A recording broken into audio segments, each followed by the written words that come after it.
خپل پښتون افغان قهرمان منظور پښتون صاحب ته د یو نظم د عقیدت په توګه ډالۍ کوم. د ظلمتونو د دیوانو زړونه وبږنېدل، د ظلمتونو د دیوانو زړونه وبږنېدل، ته وړانګې وړانګې لکه سترګه د سبا ښکاره شوې. د ظلمتونو د دیوانو زړونه وبږنېدل، ته وړانګې وړانګې لکه سترګه د سبا ښکاره شوې. زور د ښایست بلا له تا د بدرنګۍ وښودو، لکه سپرلی وږمه وږمه ښکلا ښکلا ښکاره شوې. لکه سپرلی وږمه وږمه ښکلا ښکلا ښکاره شوې.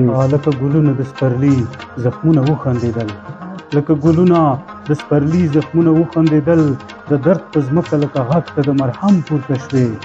لکه ګلونه د سپرلي زخمونه وخندېدل، د درد په ځمکه لکه غږ ته د مرهم پورته شوې. مڼۍ د جبر د سمراج له شوره ولړزېده، مڼۍ د جبر د سمراج له شوره ولړزېده. ته ستر پڅون د خوریت یې چم په چم پورته شوې، ته ستر پڅون د خوریت یې چم په چم پورته شوې. د استعمار د زمانې دومره په ویره کې شو، قهرمان پیدا د وخت د پیر روحان غوندې شوې.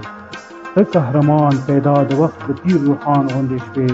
تا چې دارو د اتحاد خپل پښتون کام له ورکړل، تا چې درو د اتحاد خپل پښتون کام له ورکړل، لکه حکیم ته د خپل قام د بچهان غوندې شوې. پښتونه پاڅه خپل بیرغ د نور د ننګ پورته کړه، پښتونه پاڅه خپل بیرغ د نور د ننګ پورته کړه.